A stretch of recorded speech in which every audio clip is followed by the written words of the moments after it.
On two. Ready? Hey!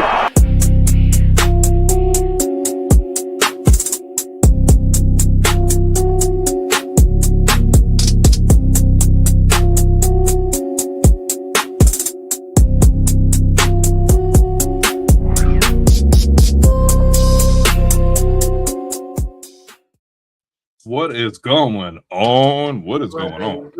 What is up? It's Sunday. You know what that means. It's time for the Football Frame of Mind weekly show where we cover all of the weekend's action and storylines. It's a lot, man. A lot going on, man. So, nonetheless, man, before we get started, man, how you doing? Oh, man.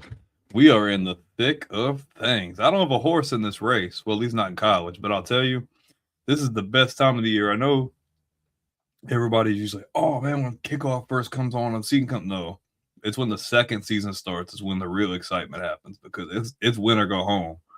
It's win or go home. And if you're going home, man, you got a sad going home to go. Yeah, man. You don't want to be losing in the playoffs, man. That's a long off season, man. Especially if you won a bunch of games and shit. You won a bunch of games and then you get to the point where you losing in the playoffs. That sucks, man. Imagine beating everybody all season and then losing your first playoff game. Like that's because you just feel like you did it for no damn reason. Yep. And that's the problem, man. Shoot. But you ain't got a horse in the race in college.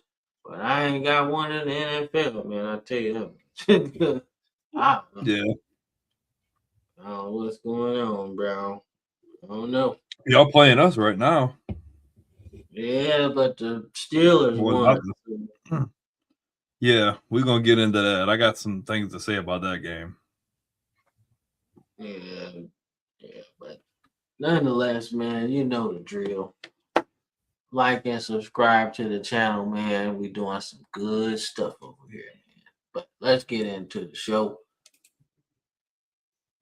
All right, so let's go back to this attack. All right. Went down a little bit in terms of subscribers, all right?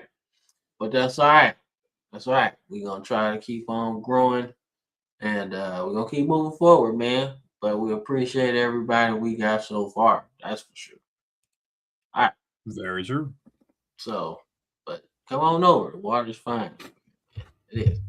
All right, let's get into some college, man. We got a whole lot of stuff, man. Where were you last week, sir? Yeah, don't try. Where were you? We got some Hawaii Blades up in here, bro. And you know it's funny, Hawaii don't got no allegations. They ain't got none of that. Yeah, they also got a head coach too. Yeah. Ain't looking too hot. Don't act like you were nowhere to be found. Nowhere. Incognito, as they say. Nowhere to be found. They changed. They agreed on I think they made it next year where the conference champion of the ACC is getting an automatic bid for sure. So that'll help that. But I'm actually getting ready to touch on an idea about that in a second. All right. So we got overreaction. So I'll start. So for me, my overreaction is don't compare these group of 5 teams to teams of the past. All right. So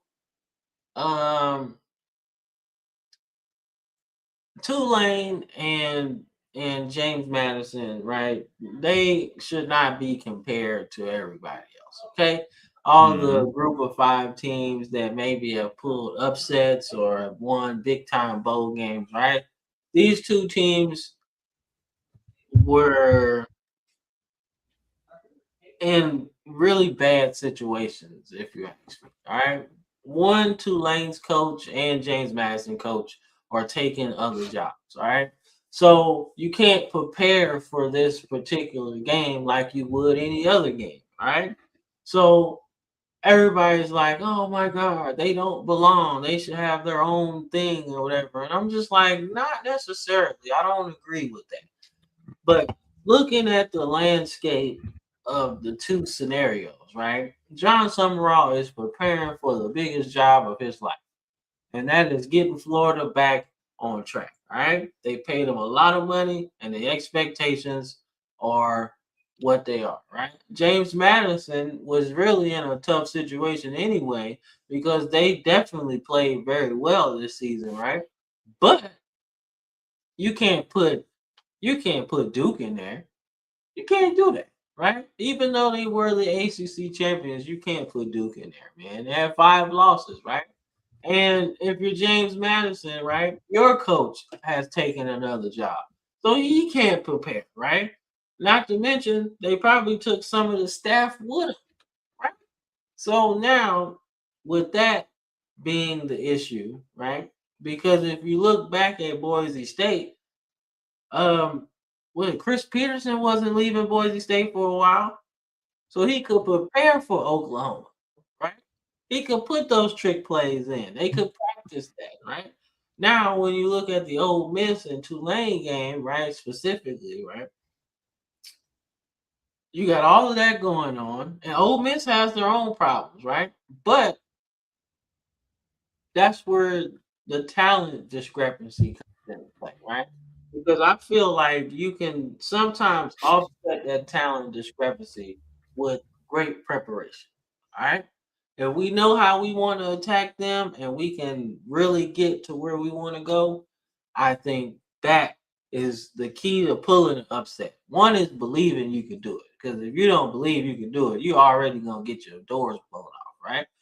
So I just think it was a combination of things, man. The way the coaches were about to leave, the preparation, and then the fact that you're dealing with the monsters, man, Oregon and Ole Miss, right? So that's my whole thing. I think the overreaction, and I do think the Group of 5 team should still be invited into this because you gotta see. You just can't force them out to the point where they don't get a shot because that's how you get Boise States, that's how you get BYU winning a national title in 1984, right? That's how you get it, you got to see what the little guys can do. All right, you got to. That's the only way. It's a fair way to do it, man. How do you think startup companies in the corporate America become big conglomerates, right? Netflix was a teeny tiny company. Now they're the biggest fucking company on the planet, right? So you gotta let the little guys try to fight it out, man. I'm just saying. Just keeping them out of it just because, oh, they don't get the players that you want to get. In this landscape, man, anybody can beat. All right. We've seen it. We've seen it. Like we've seen little schools, right, become really. Look at Indiana, no 5 stars, period. Right.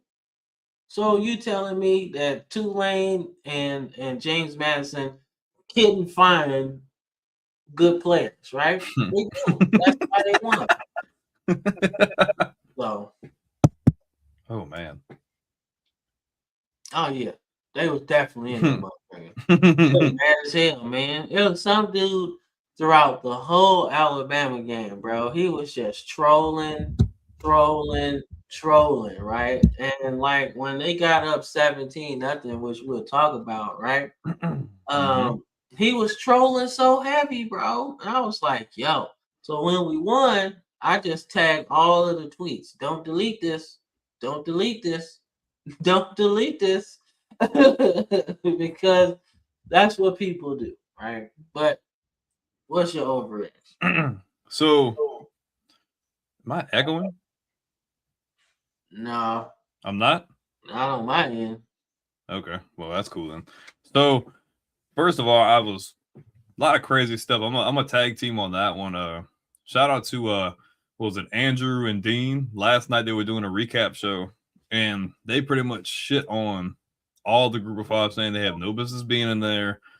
That it was disrespectful that they got in before Notre Dame and Vanderbilt and Virginia, and pretty much saying that the group of five should have their own tournament for a national champion, which it sounds ludicrous to me because why even be FBS if you can't even have a shot at playing for the actual national What up, championship? Terry? We're gonna on this show, we're definitely gonna differ opinions there. They were like, oh well, if you want to get 2 group of fives and they're so bad, then you can expand to 16 teams. And I'm like, yeah, but like let's pull it back a little bit because like what's the point in being in an FBS conference if you can't get rewarded for winning your conference? Regardless if Notre Dame's a better team, Notre Dame's handicapped themselves in the situation where they've pretty much had such a hissy fit with the NCAA. They're like, well, we're not going to join a conference, but we're going to opt out of a bowl game, and we're going to force the college football playoff committee to say, oh, well, as long as you guys are ranked in the top 12, you get an automatic bid. That's freaking ludicrous. That's ridiculous. And you mean to tell me that you're going to penalize 2 group of fives because they won their conference and they have a winning record? Like, JMU got boat raced in the first half, but they freaking battled back in the second half and made it a quite respectable score. So in regards to them, I don't think you should shit on them at all because they proved that, hey, like we might lose, but we're not going to get completely boat race the entire game. Tulane, it's another situation, like he said, the team's not going to be preparing the same way. Let's see what I can do, man.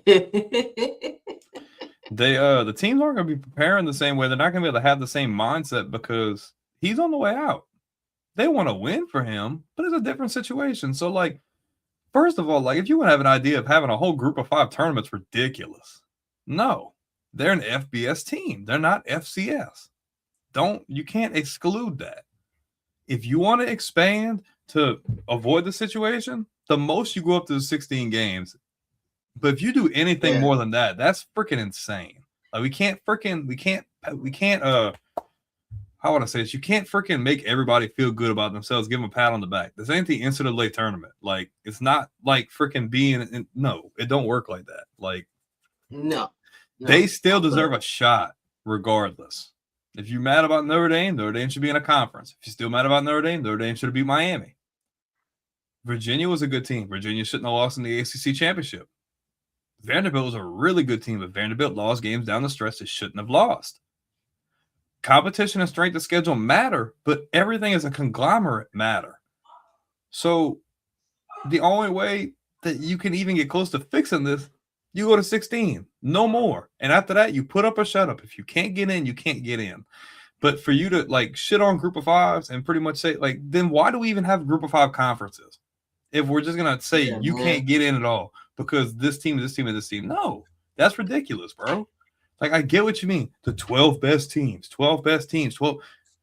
Then what do we have rankings for? And we're just be like, oh, the 12 best teams. 12. No. Like, it don't work like that. The 12 best teams is cool, right? And see that Smooth says, yeah.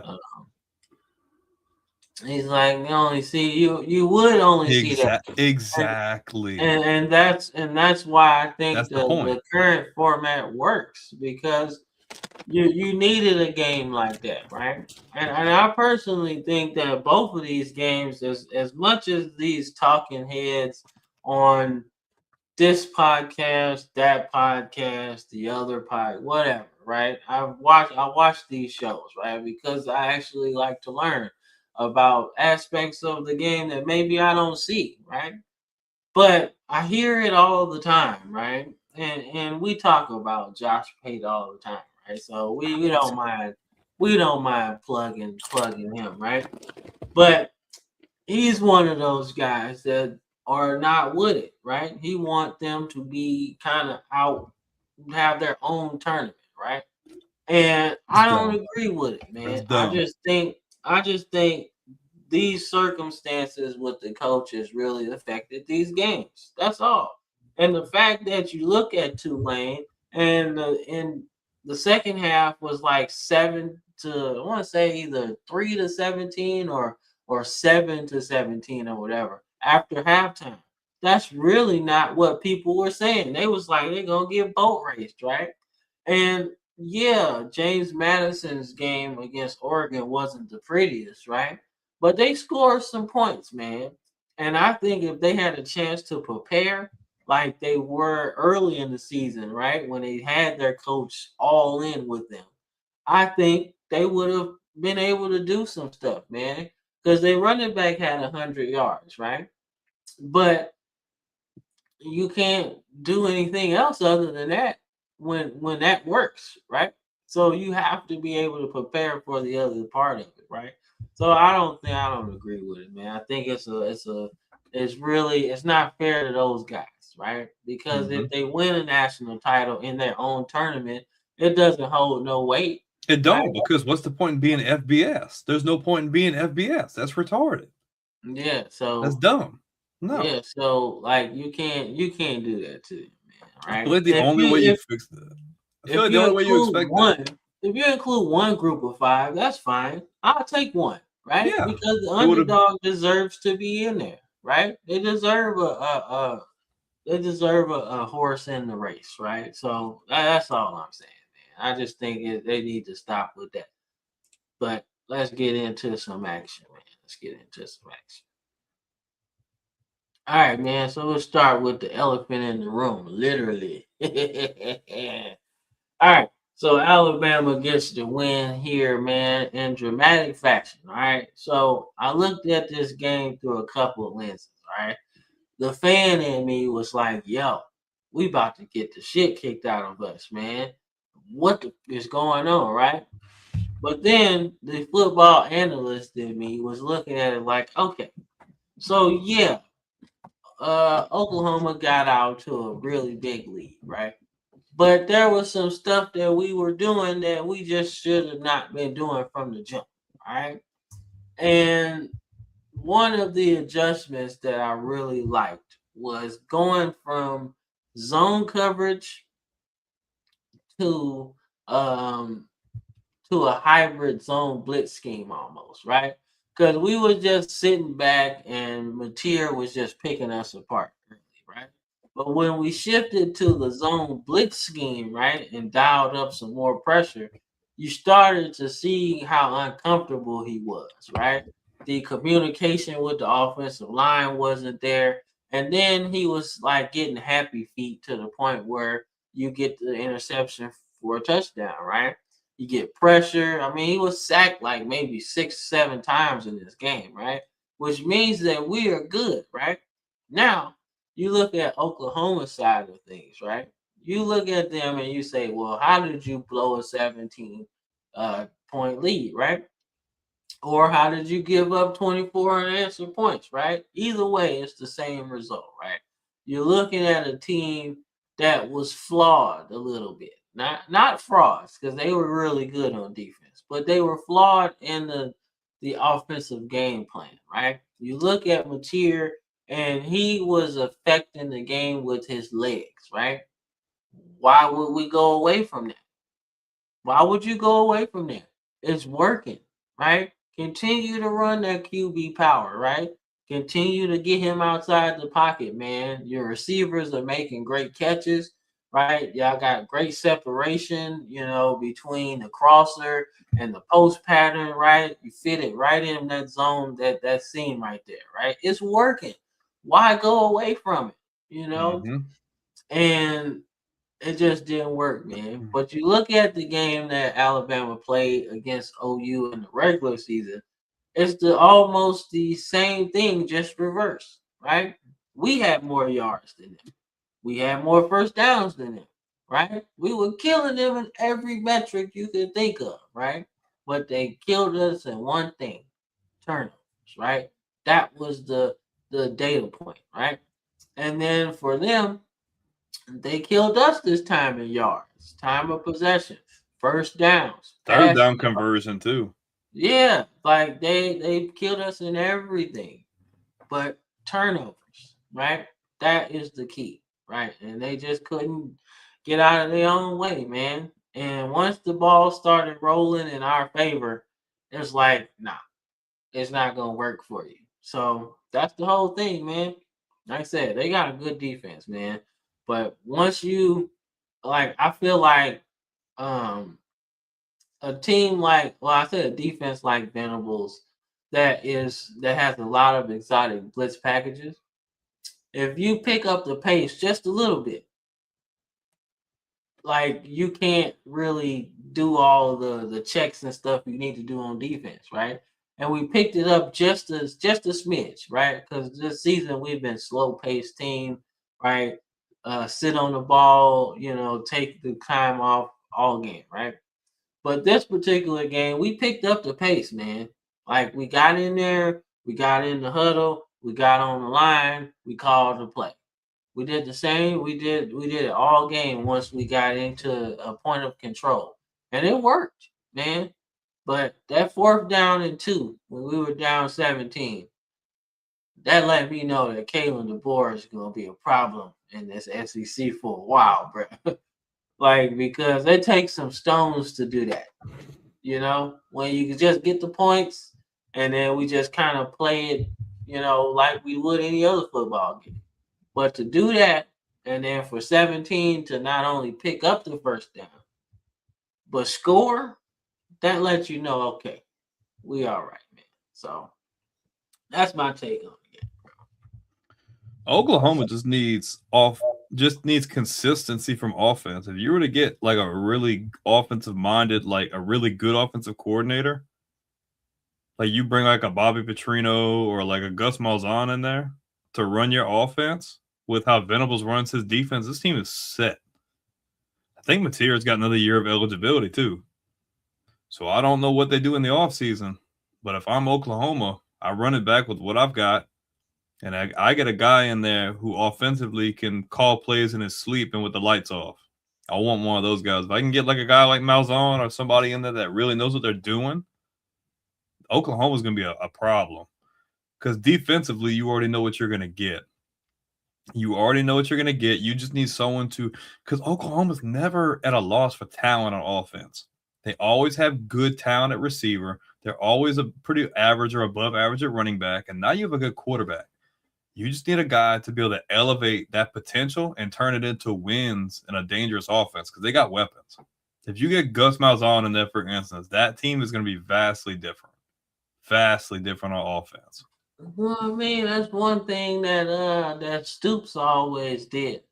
Like Stoops, people think that Stoops is this offensive guy. No, him and his brother are defensive coaches by nature, but they always had a nice offensive coach that could do it, whether it be Mike Leach, whether it be Lincoln Riley, whether it be who else was in there, man. They had a couple. Heupel was there for a while, right? So you got all of these offensive geniuses, man, that just know how to attack defenses, man.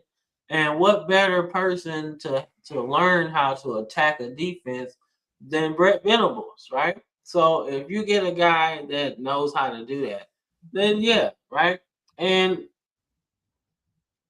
I mean, it wasn't that much generational fumble touchdown truth, man. But I do agree that the offensive coordinator's game plan after the league started to evaporate just didn't make any sense. You just need a guy who's comfortable with imposing his will on that defense. Someone that's been there, knows exactly what they're going to do, and they're going to stick to the game plan and do what they got to do. That's all they need. That's all they've needed since he's been there. Yeah, literally.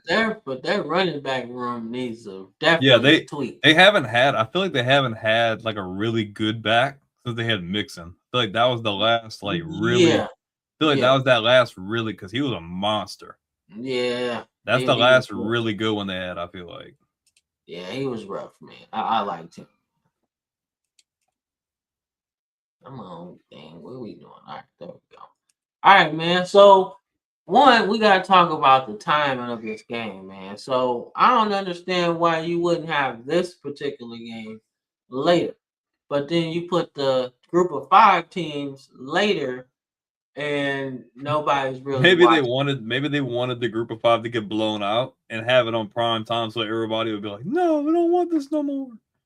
Yeah, I guess. But I mean, either way, this was a crazy game to have at 11 a.m. I was just watching. I'm like, bro, why is this now?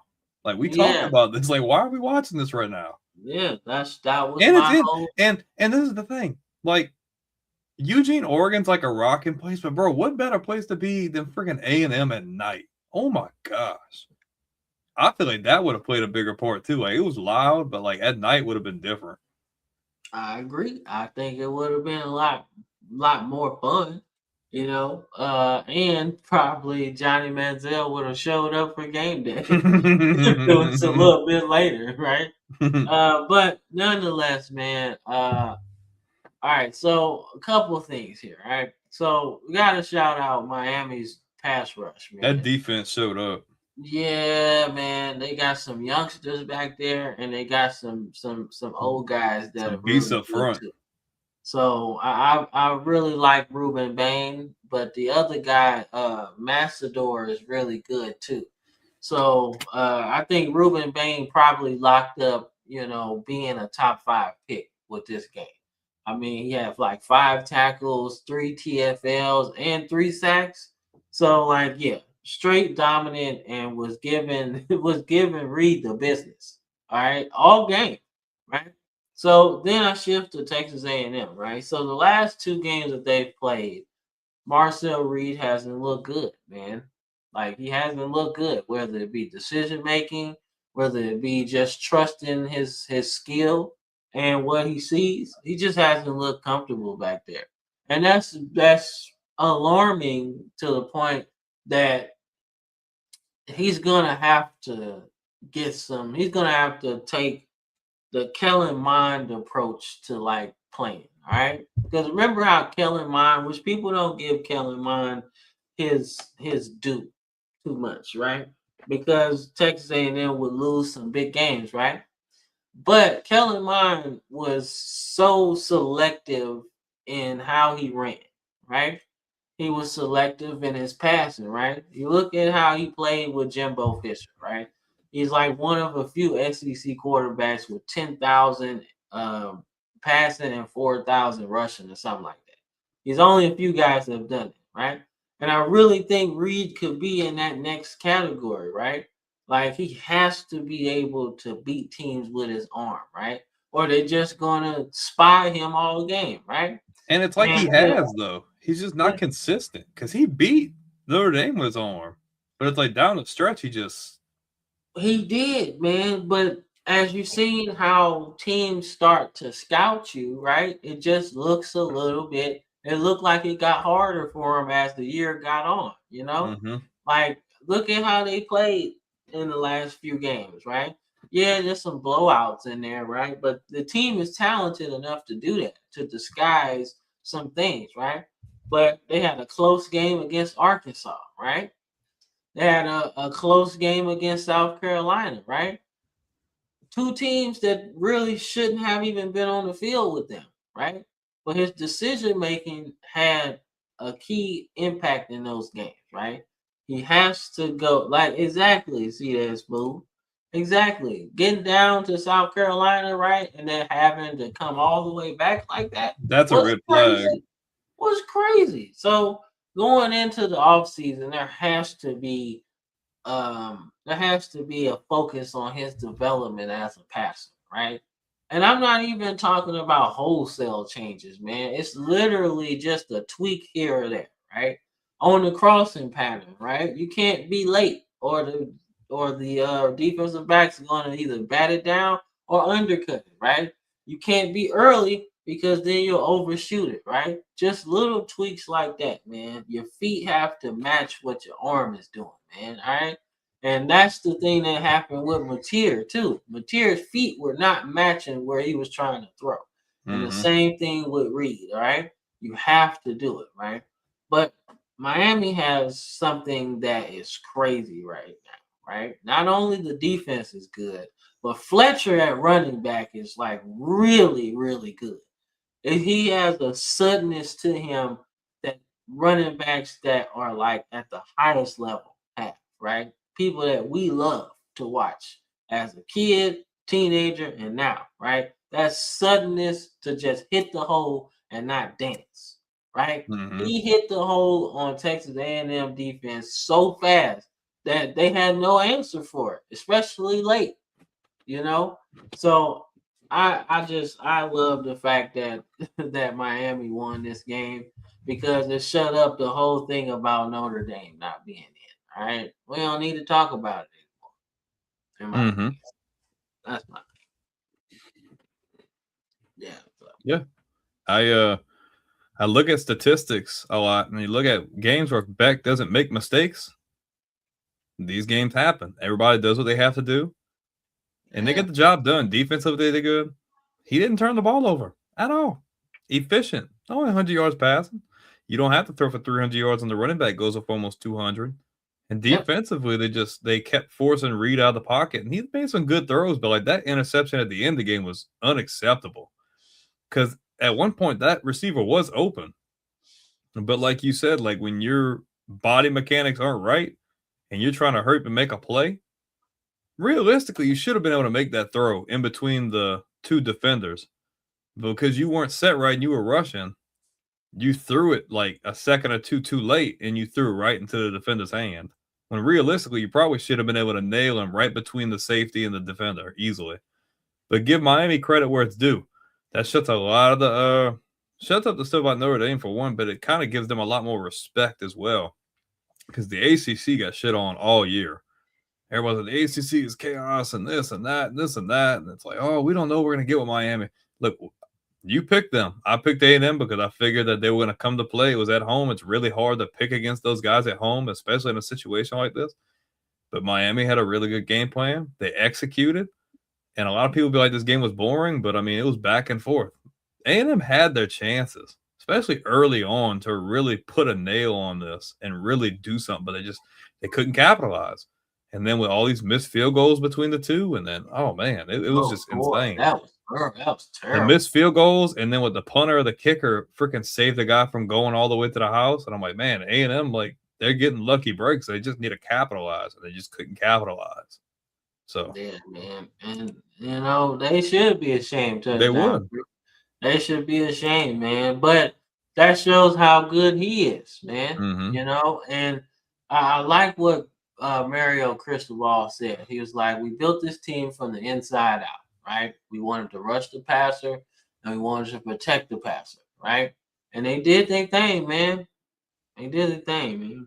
That wind was crazy. They had gusts at some points up to like 30 miles an hour, bro.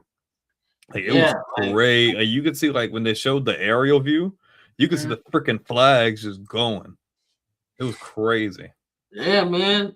But that's the thing. Like, in Texas A&M couldn't do what Miami was doing. But give credit to Cristobal though, because I think me and you have been really like critical of him since we've started doing this. And this is a really like. It's not like you going to the national championship, but this is kind of a statement win for him, in my opinion. Be like, look, I know we haven't been perfect, but we win when it counts. So, yeah, man, like it's a big win for him, man. Yeah, you talking about the Indiana Bears? Yeah, that's the dumbest shit ever, bro. I was like, dude, I know y'all not talking about moving to Indiana. All right, man. So we don't talk about the FCS a lot on here, man. But what a belt to ass situation this was. We freaking we both picked the upset here.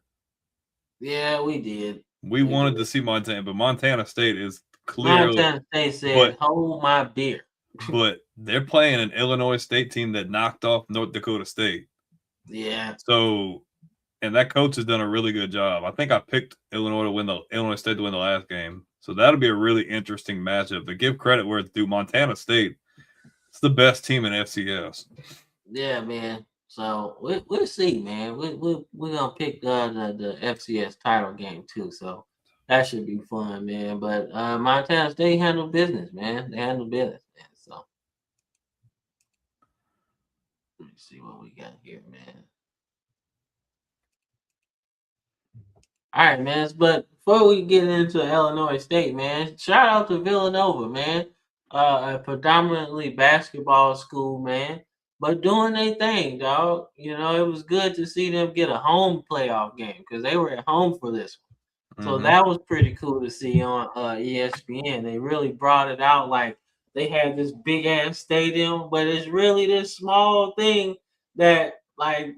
Just you if you're a Villanova fan, you appreciate it because it's yours, But everybody else who was watching it, like, yo, that's a cool spot, man. But if you stretch out the camera, it's just this intimate stadium, bro. Not that big, not that small, man. Just them. So I fucks with it, man. But Illinois State is on a mission, man, and they knocked off North Dakota State, like you said. So sets up a pretty good championship game, man. So I think it's time for some new blood in the FCS, you know. So this should be fun. That coach is going to be getting a call to the FBS here soon. Yeah, Easily. He's going to get a call. Yeah, because I mean, once you start winning national titles, man, at the FCS level, it's only one way to go. But see what Illinois State, the guy's only been there a year. And they're like, he's been there a season, and look where they're at. They knocked off the number one team in the country in North Dakota State. So teams see that and they're gonna start calling. So Sun Belt, American, Conference USA. Dude had $155, bro. Like you can win with that. Yeah, you can win with that, man. They beat them in total yards. They killed them in time of possession. Dude, they did really good. They over 50% on third down. That's great. And little to no penalties. They played a really clean game. Besides that one pick from a Rittenhouse. Like that's crazy, bro. But shout out to Villanova, though, man. Shit. All right, man. So we kind of got into James Madison and shit like that. So that ain't really, we can skip all that, man. But it was good to see that them come back in the game, though. That was the best part. But I will say, though, Tulane had the opportunities, man. But they didn't do what I thought they was gonna do, man. Like they just missed too much. Too many open passes, too many drop passes, man. They got some good players on there too, man. But it just seemed like they knew what they wanted to do, but they weren't prepared for what Ole Miss was gonna do. Like that's what it looked like the whole game. Like, and that's what happened, man. And that's why they got their ass beat a little bit, man. But that's the nature of the beast, bro. We didn't talk about this when we talk about Miami. I know you've seen Michael Irvin. He had to have been coked out. Bro was like on another level, bro. He was. Hey, did you see the end of the game? He just went up and kissed Cristobal, and he had sweat all on his face. And Cristobal's like, "You gotta love him." Bro, you seen how he took the trash can with the thing with the belt and he started belting. That's what it was, man. That's what it was. But like I said, the Gasparilla Bowl, man, I just wanted to give some shout out to. And Memphis lost their coach too. Yeah, Memphis lost their coach too, and you could tell the way this game was though, because like NC State really didn't do shit in the second half. They really just won this game in the first one, but it was like busted coverages. The players looked like they didn't want to be there. Like this game was probably one of the easiest games NC State has played all year, right? But I really want you to pay attention to Bailey, man. I think he's gonna be one of those ones to watch next year. Like I hope he comes back, and he's gonna be really good for NC State, man, because he's got a weird delivery, but he's got a nice touch with it, right? Now it could just been that Memphis was just ass and didn't want to pass rush him. But I do like what he brings to the Dave Dorian offense, man. You know, he spread that shit way out. It's like 5 wide. If he could have 6 receivers out there, he would. But I like quarterbacks in that system that not necessarily hey, that stat right there. Win a game by 3 scores and not scoring nothing in the second half is crazy. Hey, you just said that. We are right. You know what that means? See that? It means they were sitting down eating donuts in the second half. Yeah.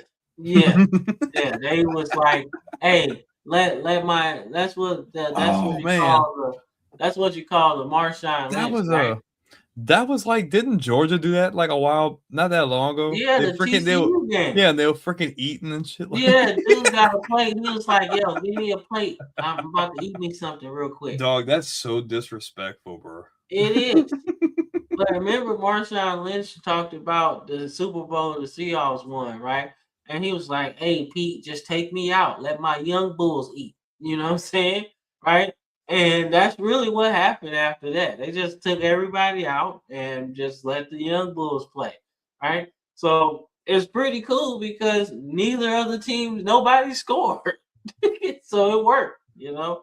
But shout out to NC State, man, getting that bowl win, man. 8-5. That's a pretty good season if you ask me, man. So all right. So we gotta pick these games, man. So we got all right, so first thing, man. What the is this, man? How are you gonna have a bowl game at You're in it. home? Like, ain't you supposed to go somewhere else and The that's so Glaze. that's The so Glaze lazy by the touchdown true. committee. That's so lazy. So you just put Hawaii in the Hawaii Bowl. So then we ain't got the university ain't got to pay to move them nowhere. Like that's ridiculous, bro. That's so lazy. Y'all should be fired for being lazy, man. You could I have mean, put it's like UL going to the New Orleans Bowl. yeah, that's so lazy. You can let them go somewhere else, man. All right, man. So this The should be fun Glaze. though. The This Glaze should be begins. fun because Kyle has a really good quarterback that I really like to see. I play. like Hawaii's quarterback. Yeah, I like Hawaii's quarterback too, man. So it's gonna be fun, man. Really cool to see. I want to say Timmy Chang is back as the head coach, right? So it's gonna be cool to see because he actually won this bowl game as a player back in the day. So it'll be interesting to see, man. Shit, it's gonna be a party on the islands if they win this motherfucker, though. So I got Hawaii. in this Hawaii. Get mad, Yeah. touchdown true. Hawaii Yeah. don't have allegations. one. Yeah, bro. Michigan's in trouble, bro. BK's available. Yeah, I don't even know who the fuck they gonna hire, man. All right, so my favorite Bruh. bowl game But is the the fact- Pop-Tart, bro. But like Georgia Tech had so much aspirations just to be in the freaking Pop-Tarts Bowl. Like how freaking trash, dog. Hey, I don't care, man. Give me that wild berry Pop-Tart, bro. I'm good. You look like a more of a brown sugar cinnamon kind of guy. Actually, I am. That's like my second favorite, bro. And then that's followed by strawberry. And that's about it. I ain't fucking with them other flavors. The bro. chocolate sundae, little sundae wouldn't be good too. Nah, that shit fucked my stomach up. I was like, time out, bathroom break. Don't eat the Apple Jacks ones. Those are bad. Shit, I didn't even know they had that. That's how nasty that shit probably is. So no, I'm good. I'm good, man. But I actually, you know what? I'm actually gonna go Georgia Tech in this one, man. I mean, finished the season out strong. It didn't go the way you wanted to go, but I'm a pick Georgia Tech. Haynes King gets redemption and runs all over BYU's defense just like Texas Tech did. Give me the Yellow Jackets. All right, cool. Yeah, it's kind of weird. They got like a couple bowl games in the same stadium. That's kind of weird. That is odd. I don't feel like they used to do that. No, it's like everybody had their own thing, you know. All right, man. We got the Gator Bowl, man. I'm going with Mizzou in this one, man. I like what Virginia did, but they can't compete with Missouri. I like Missouri in this one. Yeah, especially, well, I don't know if they quarterback playing because there's a report out there that said he going to the transfer portal. So I don't know. Why would you leave? That's a good spot to be in. I don't know, man. Maybe is Hardy coming back? I don't think so. I don't think he should. He's gonna be one of the top 3 running backs in the draft. Period. So, I mean, you're gonna have Jeremiah Love. He's probably gonna be number 1, right? And then number 2 could be Hardy, if you really want to go there. So I would go pro right now because, quite frankly, your draft stock's high. Yeah, you could high be enough. Pick. He could be because Love's obviously going in the first round, right? But it's a bunch of teams like in the late 17 to 32 first round picks, right? You need a running back that's dynamic, that's fast, pretty good with pass blocking. So it could work out, man. I think Virginia's got a good running back too, by the way. So we can see that. I don't know, but I got the Tigers in this one. I agree. I think Justice Haynes he could definitely be a good running back. Man, he ain't gonna be the third. He ain't gonna be the third best running back. I don't think though. They got some other really good ones that we haven't really talked about. Yeah, but I think he'd be a good steal though, because he's really like he might be like uh, a smaller size back, but we've seen guys like that do really good in the NFL, man. Especially carving out a role within whatever team they're on. I could see him being a steal though. All right, man. So this is one of my favorite bowl games in The history. Alamo, hey, they've had some good Alamo Bowls over the years, though. Yeah, the Alamo Bowl has been really good, man. I remember UCF against Baylor. That shit was good. Oregon going against TCU a few years ago. That was like a double overtime thriller. So it's been some good games recently, man. So I actually think that I want to go with TCU here. TCU's quarterback's transferring. Well, then I'm going USC because they got it. Yeah, and They- they're getting my Avo or whatever. He's really good at USC, and he's yeah, coming back next year. So give me USC. I actually like what Lincoln Riley's doing. They actually starting to like look good. Who? yeah. I Hoover. think that's the quarterback for TCU. Maybe. So, but yeah. So I got USC in this one too, man. I think it'd be 9 wins for Lincoln Riley. Dean was talking about this one. He's like, "Yo, I kind of wish Vandy would have made the playoff because I'm not trying to play them." Man, so all right, so this one's gonna be actually like it might be boring to watch because they probably just gonna run the ball a lot, and it's gonna be some pulling guards and tackles and shit like that. But this could be really fun game to watch, man, because uh Iowa plays really good defense. Like yearly, they play really good defense. Offense, not so much. So I really want to see what they do to Diego Papia, man, because he's a real magician in the backfield and he's good with that eye candy, man. So I really want to see what they do against him, man. So I'm gonna go Vandy because I really like I like Diego Papia, man. He's got some Got some arrogance juice. to him. Got He's some got some juice. arrogance to him, but I like it though. I like his I was about to confidence. say. I wanted to see if you were going to try to piss Chris off, but I'm gonna go with No, Vandy. no, not I like Vandy in this one. yeah, not this time. I really like Diego Papia, man. I hope he wins this lawsuit, man, because he deserves to get another shot, even though he used some of his eligibility in junior college. I really want him to get an opportunity to play at least another year, just to see what he can do, right? But I think they have too much offense to really like do. They're gonna do a lot to Iowa. They don't have the offense to do anything. Like if you talk about somebody that needs an offensive overhaul, it's definitely Iowa. Like Offensive change of culture. yeah, like yo, this ain't 2003 no more, bro. You ain't winning no games 10-3 no more, bro.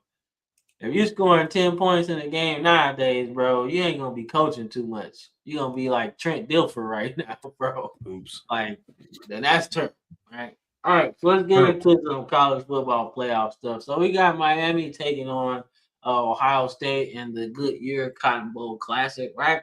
So that's at I want to say that's at AT&T Stadium. So I wish they played at the real Cotton Bowl. That should be dope. Oh, But that'd be dope. yeah, but that's okay. Jerry Jones paid like 800 million to build this motherfucker, so you might as well play everything in it, right? So that's okay, right? So I'm actually thinking, man, I want to pick Miami because I feel like their pass rush is fucking nuts. And Julian Sand might have struggled against Indiana, but this is not a pass rush that's like Indiana's, right? This looked like they're a little bit way more aggressive than what Indiana is. But what's keeping me from picking Miami is the fact that they got weapons on Ohio State, and their quarterback is capable of actually dicing you up, right? Like he can beat you with his arm, flat, right? So it's a balancing act to me, right? because you don't really have to worry about Julian Sands' legs as much as you did Marcel Reed, right? But if you don't get there, they got weapons to tear you to pieces, right? You know, so I'm gonna take the safe pick here. I'm gonna take Ohio State, man. But don't Give be credit where it's, surprised. Huh? give Ohio State's defense some credit. Matt Patricia has been cooking all year. Don't be surprised. Like CS Smooth just said, if they come in like Ohio State's defense ain't gonna play that, bro. Ohio State's defense is good. So if Miami comes out flat or anything like last week, Ohio State is gonna put belt to ass. Because Ohio State got weapons from top to bottom. And defensively, they're really good. Having Caleb Downs as your freaking captain back there, yeah. Give me Ohio State. I think they just have too much. Yeah, that's where I was thinking. Because that's what I was thinking, see that Smooth. I was like, man, their defense is good and they could get after Julian Sand. But offensively, what are you gonna do when they start scoring on you though? I And they don't can know. score. Yeah, so I don't. That's where I'm like, I don't want to pick them because I'm like, I don't know what y'all gonna do on offense, man. But like I said, me and my little brother got in an argument, man, earlier today because he was like, man, you know, Caleb Downs, you know, he was going because he's a Rams fan, so he was talking about like the draft mock draft. And some people got Caleb Downs falling to 9. And I was like, are you fucking serious? Caleb Downs ain't falling in 09. He gonna at least be top 5, bro. And if I'm the Titans, I actually think about drafting him 1 if I get the first overall pick. Because you got your quarterback on offense, right? So why not get your quarterback on defense? Mm-hmm. You know what I'm saying? It works out for me. Like I said, build that shit from the back to the front, man. Sometimes you got to do it that way, man. Take the best player available if your team is ass. Okay. I mean, it ain't rocket science. Y'all ass either way. If you took lineman, you was gonna be ass because you ain't got no defensive lineman. And what's the point of drafting a receiver, bro? Like we got into a serious draft argument today, man. Talking about the Browns should draft Carnell Tate. I was like, yo, why would you draft Carnell Tate and you ain't got no line? You need offensive line help. Defensively, you're set. You need to give Sanders protection. You got you need more. But you have decent weapons at receiver. I just played with the Browns today and I won. So like you got decent enough weapons to where you need to get a stud offensive lineman in the first round. You have to. Yeah, man. Like I was like, dude, you tripping. Like you gonna get more makeup for an ugly girl? Like you need put makeup on a pig, bro. Still a pig, bro. Yeah, that's what I'm saying, bro. Or just drop the guy that Myles Garrett wants. That might be a good idea too. At this point, yeah, do that. Yeah, like because clearly they don't get it. All right, so we got Texas Tech going against Oregon. I actually like this game a lot. I don't really know what to expect, but I want to go with the Red Raiders because I want to see them win, right? Now that might not be the scholastic answer that people be looking for, right? But I really like what Texas A&M or Texas Tech can do. All right, I like what they do on defense. I like their offense as well, man. Their quarterback seems to really have an idea of the offense and how he wants to attack, right? And Oregon gave up 31 to James Madison, right? And they struggled to get that 31. I don't see Texas Tech struggling to get that 31. I don't see it, right? And yeah, you could say like, oh, they might have pulled their starters, man. I don't care, bro. If you really wanted to really stick a point in them, you didn't really cut the head off the snake of James Madison because they still got 31 on you. All right. That's a problem. All right. If their team can get 31 and stop you from getting 50, how many points do you actually score against them? You know? So I'm going Red Raiders in this. So the inner child in me, because I grew up really liking Texas Tech, because I'm a huge Mike Leach guy. I love Graham Harrell. I love Michael Crabtree. I watched that upset against Texas live as a kid. I remember staying up late and watching Crabtree break the tackle and Me get in the too. end zone. One of the most exciting finishes to a game I've ever watched in my life. I'm so happy I watched it. I love Texas Tech. I've been talking about Texas Tech for 6, 7, 8 months now. You can go back and watch. Or you can just ask that man right below me. I've been talking about Texas Tech for a while. I really like what they're doing. Love Jacob Rodriguez. I love their offense. They can score. I would love to see them win. But if I'm going to look at this from an analytical standpoint, just talent, I think Oregon just has too much. I think Texas Tech will score, but I think Oregon cleans things up. I think they continue to put their foot on the gas. Dante Moore needs to cut back on those turnovers. He had 2 of them, probably more likely in garbage time. You can't turn the ball over. You got guys who can run the ball, run the damn ball, and do what you got to do. I think that this could be a high-scoring game. I could see them giving up 30 points, but I think Oregon just has a little too much. I would love to see Texas Tech advance, and I wouldn't be mad if they don't, but I'm going Oregon. I think Oregon, I'd say 42-28. See, I'm just not sold on Dante Moore yet, man. And he's still a little bit loose with the football, man. And the more possessions you give Texas Tech, the worse it's gonna get for you. So I'm not sold on him yet. But we should see. It should be a good game. Orange Bowl has always been kind of good, depending on the matchup. Mm-hmm. All right, The man. Rose Bowl. All right, so look at that. Look at that damn setting, man. That's just beautiful, right? It's That's so just, weird seeing it where it's not like the Pac-12 and the Big Ten team, though. It's so weird. yeah, it is. It is, man. It's odd. It sucks, man. But you know what?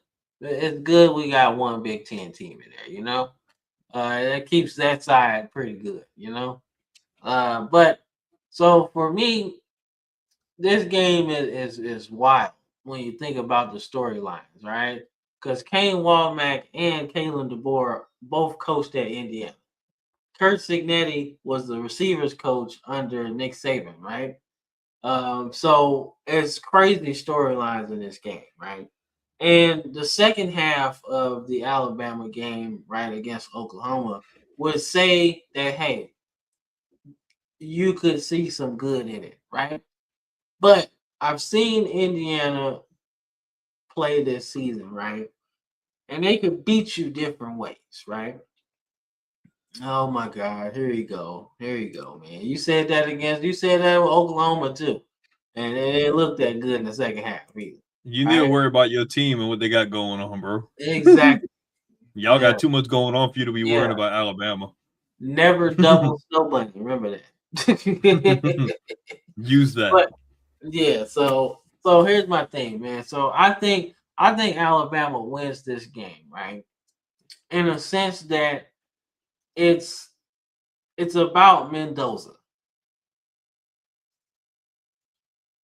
Hey man, we ended up with like 50 in that game, bro. It worked some way. We ended up with like 50 yards in that game, right? If we can do that again, that helps the passing game, right? So that's my whole thing. All right.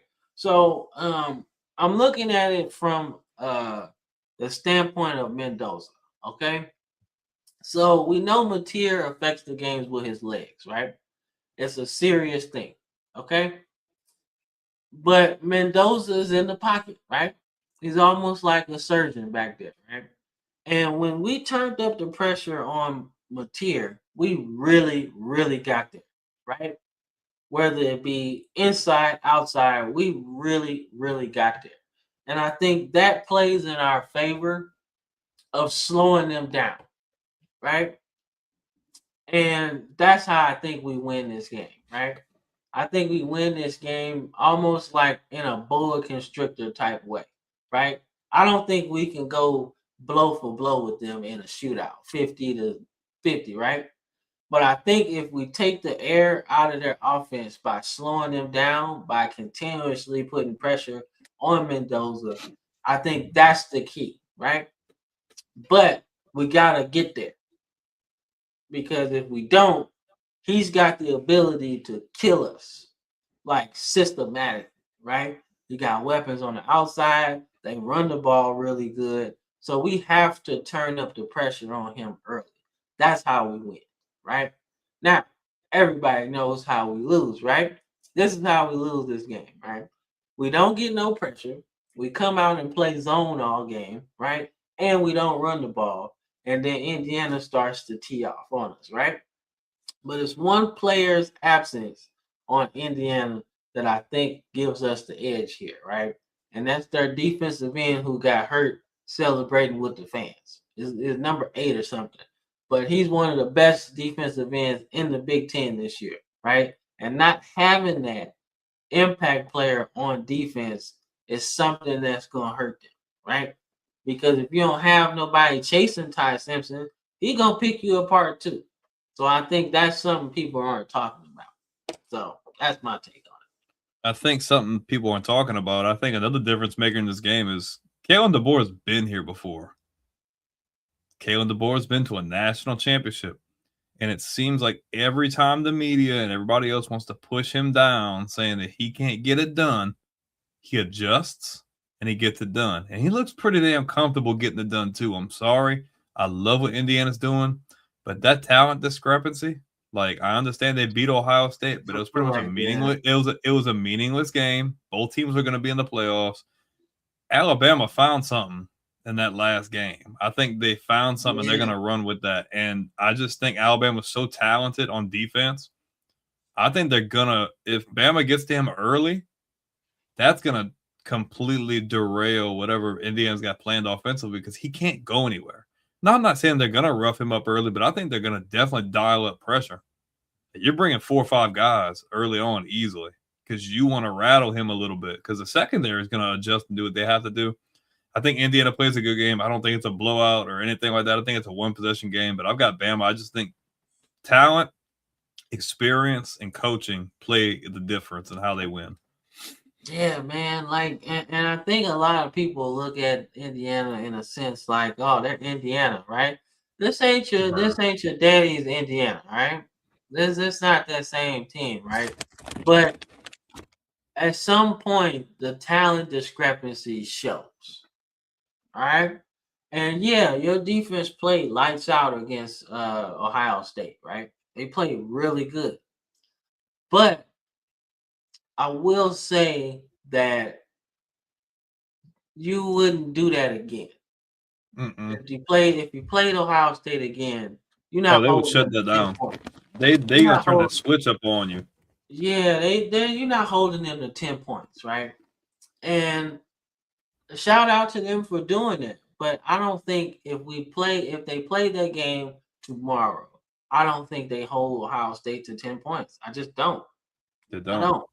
So, and the fact that your quarterback really hasn't played a pass rush like that, that's really creative in getting pressure from anywhere. You know, like Mateer was looking like a deer in headlights, bro. And that's a guy who can actually run. Yes, right? So what do you think about a guy who's constricted to the pocket? You know, so I think about it outside of being a fan of the team. I'm just looking at the matchup between the defensive coordinator and the offensive coordinator, right?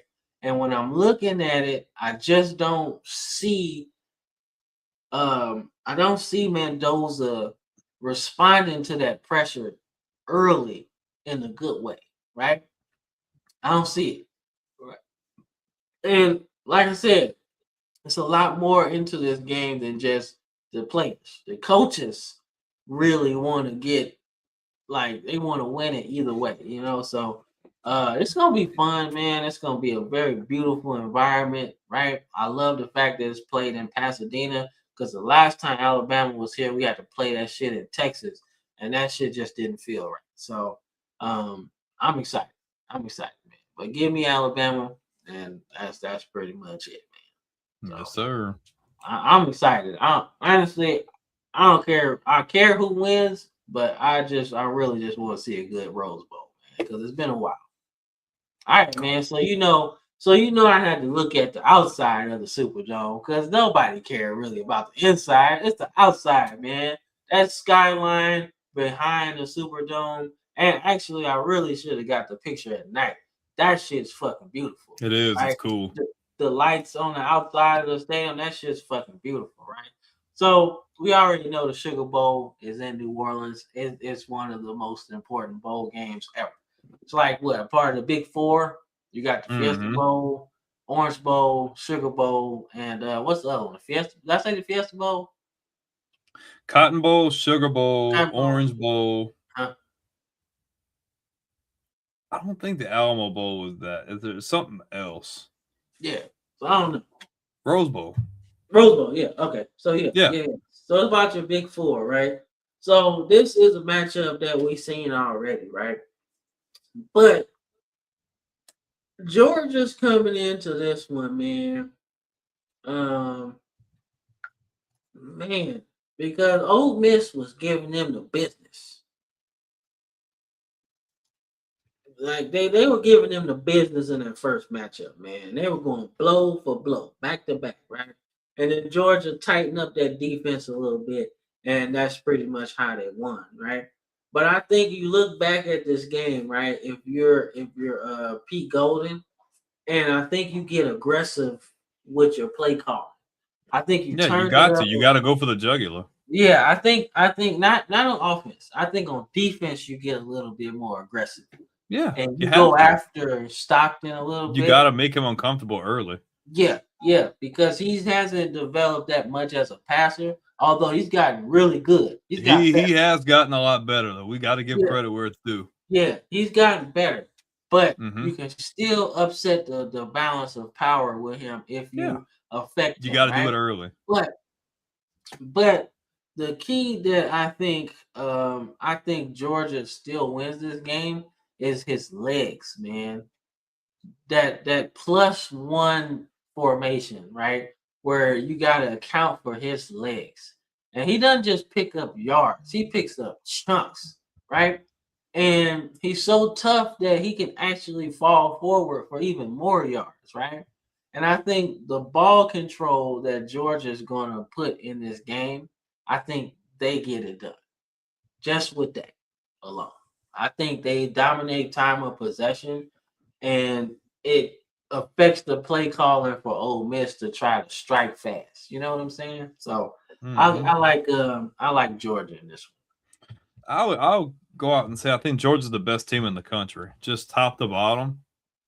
But we disrespected Ole Miss last week, and I have to sincerely apologize for that because we thought that Lane not being there was going to make a difference. It did not.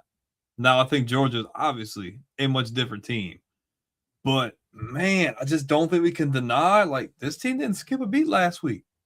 Having Charlie Weiss Jr. in the building still, having Golden still running that defense, and man, I think Ole Miss is dangerous. I think they're dangerous because they don't think they really lost their identity. They've just embraced, hey, people don't know what they expect from us. Lane's gone, so we're gonna go and we're gonna punch whoever we get in the mouth, and we're gonna try to win this game. I really like Trinidad Chambliss. I hope they lose at some point, so he gets an extra year of eligibility. He comes to LSU. That'd be great. I'm going the upset, bro. I'm going Ole Miss. I think Ole Miss gets it done this time. I don't think it's by much. I think Georgia still does what they want to do. I think Georgia's a better team, but I'm gonna go the Rebels here. Probably a dumb pick, but I'm going different. I don't want to be the same all across the board. All right, no, that's fair. All right. Although I do think Georgia wins, though. My gut's telling me Georgia, but this is gonna be a game. All right, so let's pick the FCS championship, man. So we got State, Minnesota, not Minnesota, but we got Minnesota State. yeah, we got Montana State, man, going against Illinois State, man, and a pretty good matchup, man. A matchup you won't see that often. So I don't know, man. I want to go with the hot shot, but I also like the underdog too. So I'm going with Illinois State. I thought them beating North Dakota State and earlier in the playoffs set this in motion, man. And I think they're going to give them a little bit of a dose of their own medicine, man. I like the fact that dude rushed for $155, and I think that's going to keep them off the field, right? And that makes this game fun, man. So I'm going Illinois State this one. Dude, what you got? I love the story of Illinois State, but I think Montana State's in a groove. I think they are right where they want to be. They're exactly the team they want to be when they want to be. Give me Montana State. I think they're just the best team in FCS, and I'm gonna stand on it. All right, cool, man. Hey, you ain't argue with me. I like that too. I like them too, man. So it'll be fun. All right, we're going to take a quick commercial break, man. We're gonna get into our NFL stuff, man. We got some stuff to talk about. So it's gonna be fun. We'll see y'all. I'll run the network commercial real quick. All right. There we go.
All right, man. Hope y'all enjoyed that song. That's called The Playmaker. Fire. Yeah, that's called The Playmaker, man. I got a whole video to that too. Oh damn! I don't feel good about Ole Miss winning that game. That touchdown Troop picked them too. Yeah, they might get boat race. Yeah, he got bad news, man.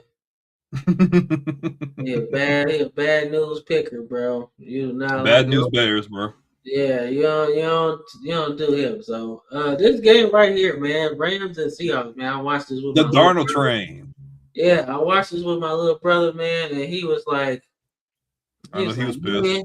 Yeah, he was pissed off, man. But I told him, I was like, man, Seattle good though, man.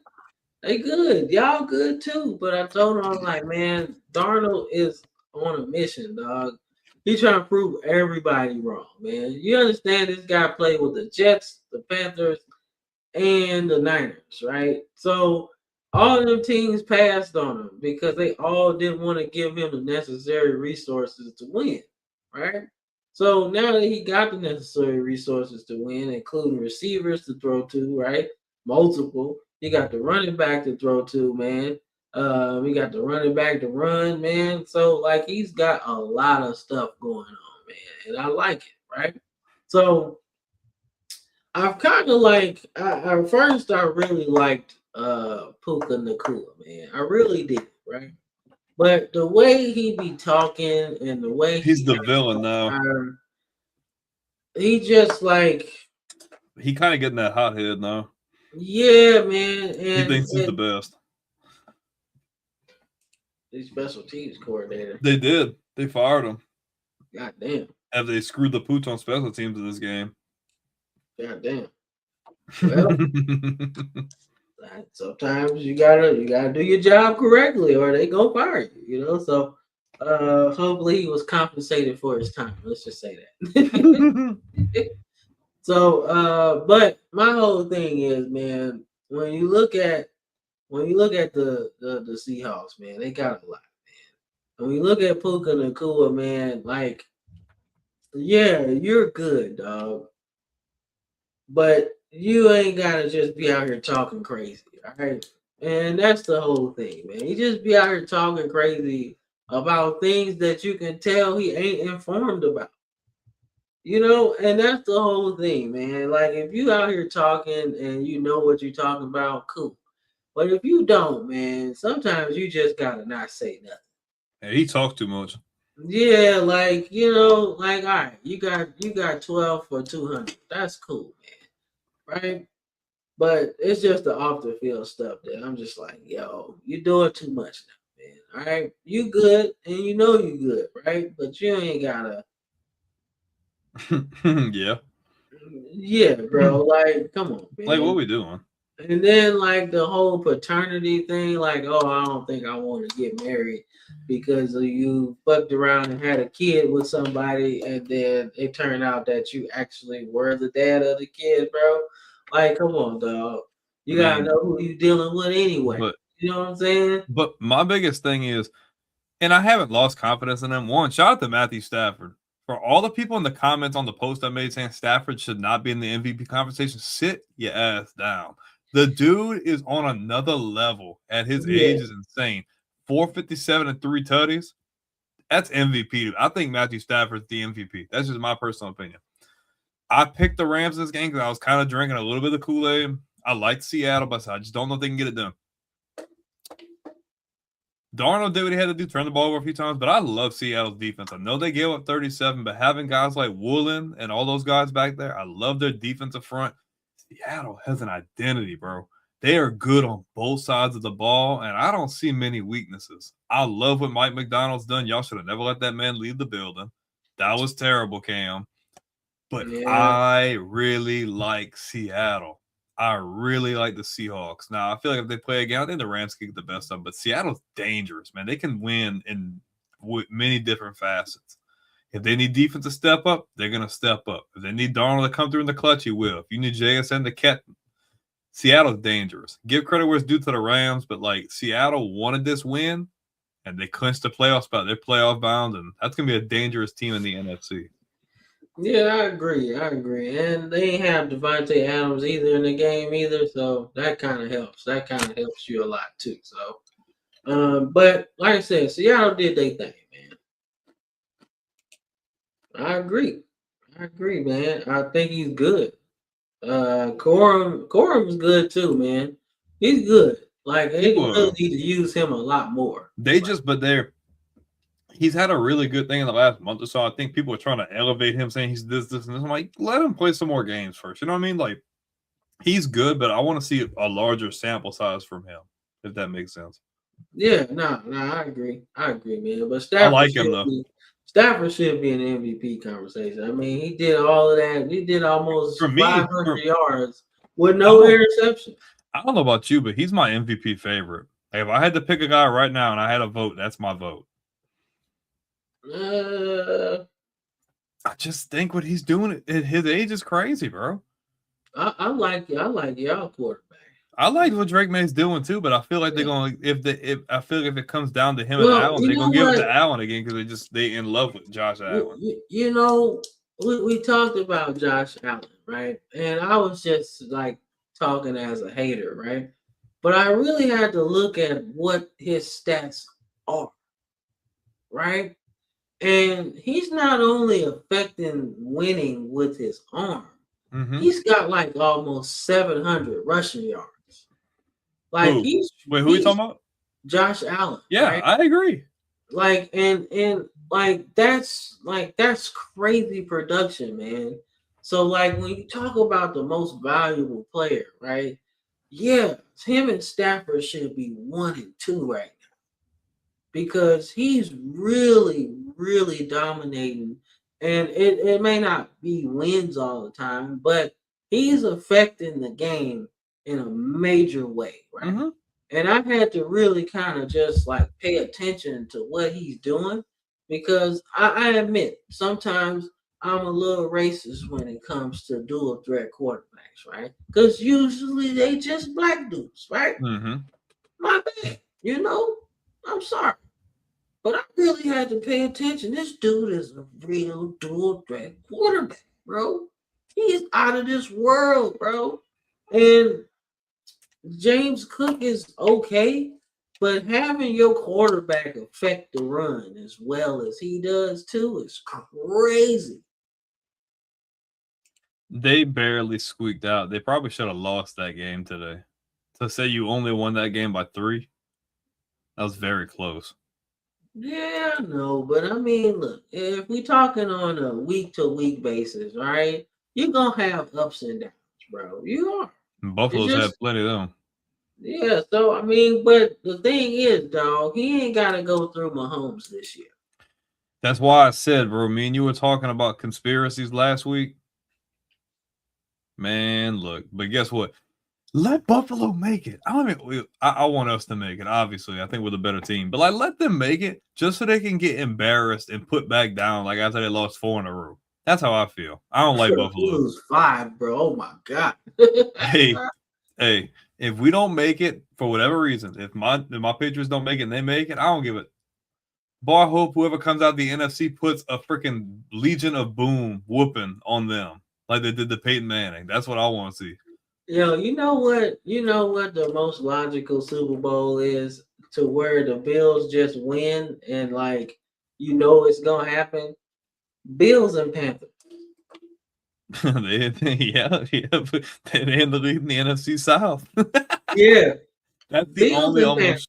That's the That- only game that I'd be like, yeah, they're definitely the favorite. that's the most logical Anybody thing. else? Anybody else? I just don't think that way. The NFC's good this year. Yeah, Like man. the teams that are good. Speaking of Panthers, The man. Panthers! What is going on, bro? Tampa has completely fallen apart in the last month or so, bro. What are we doing? Bryce Young and the Panthers won this game with Dowdle giving you 29 yards. and Bryce was under 200. T-Mac McMillan had didn't catch on. 73 and a touchdown, right? But less than 300 yards of offense across the board, right? Mm-hmm. Like, that's crazy work to me, man. They played a clean game for the most part, though. No turnovers. Yes, they did. I wouldn't say all that, but it does have some. That does have some. But every division goes through a low from time to time. The NFC South's been there. The NFC West was there. Like they've had a lot of divisions that just go through the NFC low. West, man. The last time my Rams were in the playoff hunt, bro, the Seahawks won that motherfucker at 7-9. Yeah, I don't want to talk about that year. That was bad. Oh yeah, Beast Mode. My bad. Beastquake. Yeah, remember when we had Matt on, you're like, damn, bro, you just bringing up all of my horrible memories that I don't like to talk about. Thanks. Well, shit, it started with me. Shit, we should have beat the shit out of them, man. We wait till the last season, wait till the last game of the season, and look like we don't belong in the playoffs. Mm-hmm. Shout out to Carolina though, man, or like Andrew says, the Charlotte Panthers. Yeah. Because they good, man. They're a good team, man. They just ahead of schedule, but if they make the playoffs, man, anything can happen. Fuck. There are a couple people pieces away from being a really good team. Yeah, man, and I'm glad they believed in Bryce Young, man, and didn't go because it wasn't looking good. Yeah, man, but shit, you couldn't look good at all when the Saints rush you. And there's 5 people in the backfield already just surrounding this little bitty dude. I was like, yo, like, y'all gotta help this brother out, man. That was embarrassing. Shit, but hey, man, they in the playoff hunt, man. So hey, the Packers, man. Told you, bro. I told you I wasn't sold on them, bro. I ain't sold neither, man. I picked the Bears, bro. Bro, we've been saying this all year. Man, I don't know why We they literally been saying this all year, bro. I don't know why they even got fucking Raheem Morris. I keep trying to tell y'all, yes, I am the guy that loves the black You was coaches, better off. man. You was better off hiring Frank Reich for all that. I'm telling y'all, Like, I'm the guy that loves black coaches, man. I want them to have as many opportunities as possible, right? just hire Brian Flores for all that. If you want a brother, like, But Raheem Morris was His so ass. bad with the Tampa Bay Buccaneers. He I don't was. understand why you would even revisit that. It you makes should no have just sense. you should have just hired Bill when you had him in the building, bro. Like, just hire Bill. Yeah, man. Okay, Bill beat you in the Super Bowl. He beat a lot of people in the Super Bowl. Okay, so like, I don't understand. You gotta let that go, man. Arthur Blank, you got to get it together, But bro. Arthur Blank, she should know better, man. You seen that Raheem Morris with the Tampa Bay Buccaneers But- run, and like you seen it. It was terrible. But like, if not, like, you coaching, it was in the same division. That's You what I'm seen bro saying. 2 times a year. Like, what the fuck are we doing? Yeah, They ain't gonna do it though. Yeah, Brian Flores had like the year Sam Darnold was with the Vikings, bro. That defense was really good, bro. What pisses me off about Flores is Flores was doing good in Miami. They shit happened and they let him go. Like, he was doing good work. I love Brian Flores, not just because he's a Patriots guy, but I like what he does. I like his energy. He's just very, like, does what he has to do. Yeah, shit. He ain't want to draft Tua, and that sounds like a good idea. He sure the hell didn't. Yeah, Tua turned the ball over. yeah, and it sounds like a good idea right now, man. And don't get me wrong, I love me some Tua, man, but it ain't looking too good right now, man. There's a scenario. Whoever's not, whether you're watching audio or video, well, we going back to the last game. Oh, wait, what happened? Okay, wait. Where's we at? Next game? No, he's right here. Oh, okay. About to say. The Bears. The Bears. The Bears up, 11-4. What's up, Chris? 11-4, bro. Chicago is good. The Bears are good. I told you, man. I told you. I said, look, Caleb Williams, potential-wise, right? Like, honestly, talent-wise, too, is probably the best quarterback that the Bears have had in a very long time. Ever. Like, ever. You know what I'm saying? Easily ever. You ain't got to sugarcoat it, Cam. It's ever. That's better than Cutler. That's better than McMahon. That's better than Jim Marshall. That's better than Bobby Douglas, right? That's better than Rex Grossman. Rex Grossman, right? Who got to a Super Bowl, right? Believe it or not. Kyle right? Orton. Like, whatever. Whoever. Mm-hmm. Joe Blow, insert name, whatever you want to call it, right? Insert Mr. Fingernail Polish. Man, dog. Like, dude, nasty, man. I'm telling you, man. Any throw you want to make, he can do it. All right. Off any platform, going backwards, running around, he can make any throw anywhere. All right. And he's accurate with it too. That's the crazy thing about it, man. So the Bears did right by drafting him first overall, man, because you needed it. It's higher than that, Chris. It's like 68 at that point. They were dumb for signing that. That extension was a horrible idea. We said it when it happened. I'm like, I don't know about that. Well, all right. So at the time, bro, he had just come off the playoffs, right? If we talking about Tua, right? He had just come off the playoff run, and then he started getting fucked up. Like, that's what made it crazy to me. I didn't disagree with the extension because you needed to lock up your quarterback, but they gave it to him, and then he started getting fucked up with these concussions and shit. So yeah, man. Like, Caleb Williams has a crazy quick release, bro. Hey, like, but that offensive line, they rehauled the entire thing. Yeah, so they took care of that right away. So it's working, man, and this is what you want, man. Caleb Williams is a nasty dude. Now, this game right here, though, like, seriously, the penalties That's an issue. 10 for 105 is unreal and That not good. gets you. That's That gets sloppy. you beat in the playoffs. All right. That third down conversion's horrible too. 2 for 11 is terrible. Yeah. So that gets Gotta you. clean that up. So that's what I would have fixed for them if I was moving forward. Right. That's something I gotta fix. Got to. So but shout out to the Bears, bro. The Bears. They in first place in the NFC North. So what can you really say, man? Shout out to the Indiana Bears. Yeah, that shit ass. That's a Madden shit.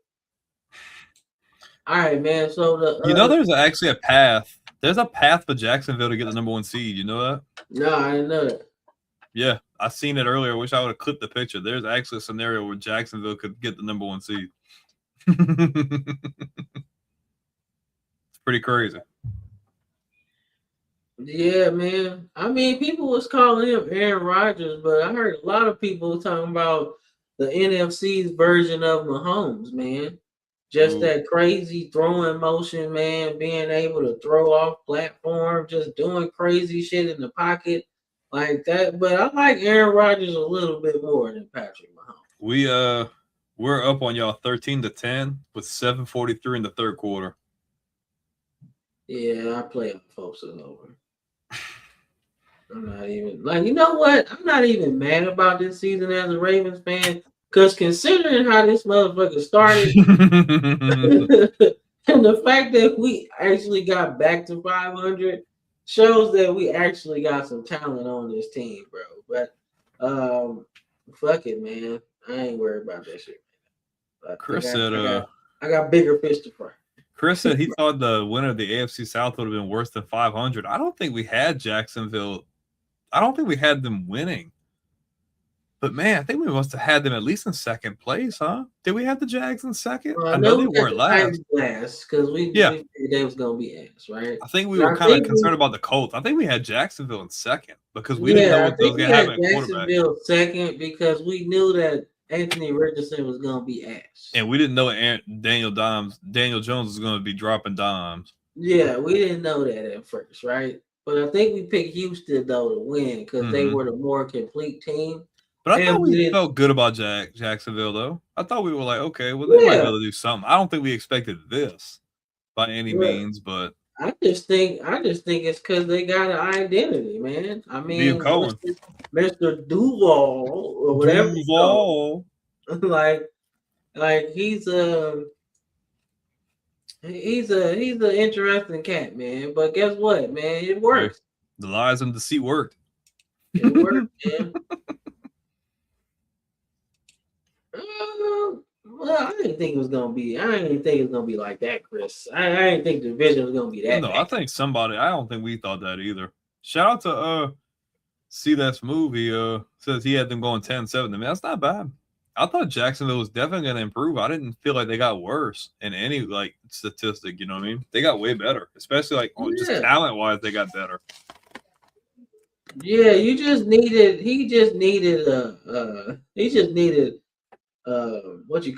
a plan. You know, he just needed a system that worked for him. But who is Washington for the Jaguars? This dude freaking went off. Bro, he like the fourth receiver on the depth chart. Dude, bro. 6 for 145, and that's like me and you playing back and be like, yo, I know this dude's good. His overall sucks, but I'm gonna move him up to 1 or 2 in the depth chart, and he gonna ball out. That's literally what happens every time I play Madden, bro. Parker Washington's pretty fucking good, bro. He's just 4th or 5th on the depth chart, but he good as hell though. So that don't surprise me that he got off because he's good as hell. Man. And they just extended Jacoby Myers. They just gave him a good extension. There's another dude they got on the depth chart. All right, man. So Detroit's out the playoffs, bro. They're pretty much out. They have a 16% chance to make it in at this point. Bro, did you think that those offensive coordinators leaving would be this bad for this team, bro? Defensively, I don't think defense has been the sole problem. I felt I forget dude's name from LSU. He's the defensive coordinator. I always forget Kelvin Shepard. I feel like he's done an okay job. offensively, man, it's been so up and down, man. Like what was it last week? Golf balled out again this week, but he had 2 guys over like $150 receiving. But their run game has been non-existent. They can't run the ball, not consistently at all, and that's hurt them bad. Yeah, I agree. Yeah, bro. He did like an 8-yard run, and that shit looked like it was 2-3 yards or some shit like that. Like he do not need to be running at all, man. Football needs to go back to the nursing home. Yeah, bro. But hey, he got the Steelers at 9-6, bro, and that's crazy coming off of Achilles injury. So, hey, but they doing anything, man, and they run the ball pretty good. I'm so mad at Detroit though, man. I'm so mad. Like, dude, this team's way too good to be in this boat. 8-7 is ridiculous, even without your coordinators. This team's too damn good. Yeah, Hutchinson's playing. Play good. And Campbell, like, dude, like they have great players defensively. Hutchinson's healthy. Campbell's a studded linebacker. Offensively, they just struggle, like running the ball. They have like what is going on? Hey, bro, it's been longer than that, dog. It's people, grandparents. They ain't never seen the damn Lions do anything. So, like 15 plus years is crazy, bro. At least you're not a Bears fan. Y'all really hate Aaron Rodgers. Yeah. So, but goddamn. Just sucks. Kudos to Pittsburgh. They're getting it done, and Rodgers is playing above average, like really good. But man, Detroit, man, that just sucks. Because man, if that window is shut, that sucks. Because this team is too damn good to not be in the playoffs. Here's the thing, right? So you look at the NFC North in a vacuum, right? So the Bears have now figured out quarterback for the next 11 years, right? Then you got Green Bay. They have a sustainable quarterback situation with Love, right? And then you look at the Vikings. They don't know. Right? So when you look at Detroit, who are they closer to? Talent-wise, they're closer to both of the top teams, but coaching is what's killing them offensively. Exactly. So you're looking at a situation where you're looking at this team and you gotta think, nah, man, he ain't Jeff Okudah. No, dude, that's disrespectful. He's good, bro. That's wrong. Nah, bro. I can't let you do that, man. I can't. That's a bit of a reach. I think Okudah, man, like when they drafted him 3rd, I was like, okay, maybe. But after 3 years and not doing shit, I don't know. You got to give him one more year. One more year. Well, you gave Okudah like 3, so you got to give Terry Arnold like a 3rd year. Let's see what's going on. What pisses me off about Detroit is Goff continues to ball. Goff continues to ball. I made a short earlier. It showed that trade, and pretty much it showed obviously the Rams got Stafford and all the great players that the Lions got in draft picks. I look at it like the Rams won a Super Bowl immediately. You look at the players they got back, you'd say Detroit wins the trade. But in hindsight, the caption I put for it, and I'll ask you, does this count as a loss? Like you lost the trade if you never won a Super Bowl with this team? Because the Rams, the Rams turned it into Super Bowl. The Lions got so much more back, but they're not getting it done. So it counts as a loss, not because of what you got back or whatever, but it counts as a loss because you had an opportunity to win before your division got better. Mm-hmm. And now that the division's getting better, and you losing coordinators because you're good, by the way, not because you're just losing them, right? But you regress so much that now it's gonna be hard to catch everybody else. You know? I mean, you can look at it like that, but I just think it's not just what the Rams are doing. It's just the fact that the division has gotten better. They Bro. they they they dicked around too long. Like 2 years ago, like when this team first started really balling out, I say between that year and I know last year you didn't have Hutchinson, but that was your best chance to win a Super Bowl. I think I picked Detroit to win the Super Bowl like twice in this 3 years that they've been really doing well, and it's just kicking me in the butt. It was 95 chance percent. Yeah, and there's 16% chance for Detroit to make it. Not saying it's impossible, but I feel like that window is shut because if the Bears really have figured it out, like Cam said, you're set for the next decade. Yeah, And so Green Bay's dealt with the freaking injury bug. What if they get yeah, that fixed? And what if Minnesota gets quarterback figured out? Now you're in trouble. yeah, so Chris just put something in the chat, bro. That Oregon is Players hitting the portal. yeah, so they're losing a cornerback that's had some pretty good playing time, and then a young safety too, right? So what the is going on, man? So Like, I why think now? well because the transfer portal window is like the second. Yeah. So if you're gonna make a decision to go in the portal, you have to make it before a certain time. Mm-hmm. So, but my thing is, why would you do it in the middle of a playoff run? That's a horrible. Like that is not a good look at all. But like I said, you're gonna see this a while because you only got one transfer window now.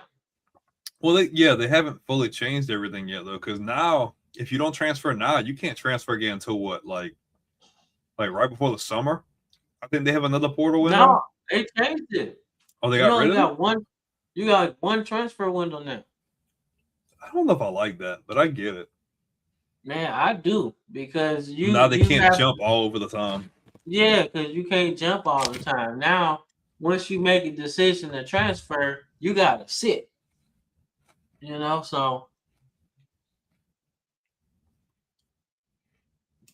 yeah, like once you slip out of that top spot, the fall comes quick. Yeah, yeah, yeah, It man. literally went from AFC Championship to 7-10.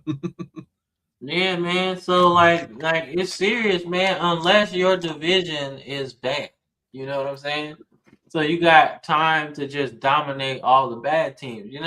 Like that's what I talk about Tom Brady sometimes because I'm like, yeah, he did his thing in the playoffs, but getting there wasn't always that tough No. because the Bills were ass, the Jets were ass, and the Dolphins were hit or miss, right? But Couldn't win in Miami though. compared to what the Patriots was doing, the Dolphins was ass. Okay, It was a good time. We had the Avengers. yeah, like that shit, man. That shit was not fair, bro. You can count on winning the division, period. We was in the AFC Championship game like every year, dog. Yeah, so like damn near. Like so, if your division is terrible, you can rack up you could keep your window open a while, right? But Detroit is not in a favorable spot. But the NFC North has always been a division that is topsy-turvy. It ain't ever really been won by one team for a long period of time. Because even when the Packers was winning with Rodgers, right? You had years where the Bears would sneak when they had Cutler and Marshall and guys like that. Yeah, and then you had the Vikings. You had the Vikings with Favre and all that. Exactly. So you had times where it was topsy-turvy. So it's not always like that, man. So the fact that the Lions had kind of bounced back and was really good, you would think like, okay, they would keep that going, man. But nah, I don't know. I see Tampa Bay. I got a bad feeling about them, bro. Because this collapse has been unreal. Yeah, they might be moving on from Tybo though. They might be doing it. Team's too good. Yeah. All right, man. So the Panthers are number 1 in the NFC South. Just like Cam's so they're taking on the number 1 team in the NFC West. I would like to say that the Panthers have a shot in this game, but I don't really think so. I just think they're gonna get beat pretty bad, bro. I think they're gonna get beat pretty bad in this game, bro. Like Seattle trying to lock up that number one seed in the whole NFC. So yeah, I think they're gonna get beat pretty bad in this one. Give me the Seahawks, bro. Yeah, the Charlotte Panthers, they just don't have enough. I really like what they're doing and the fact they're overachieving. But Seattle feels like they're finally really in that groove they need to be in, especially right before your playoff push. You get number one seed, man. You get a first round bye and a freaking home field advantage. If Seattle getting home field advantage at this point with the way they're playing, that's a huge deal. Yeah, give me Seattle. I like what the Panthers are doing, but the Seahawks are on another level. Yeah, you got the 12s in there. The 12th man. You don't want to be playing them 12s in the playoffs. They get loud up in there, bro. All right, man. So And the Niners are 10-4, bro.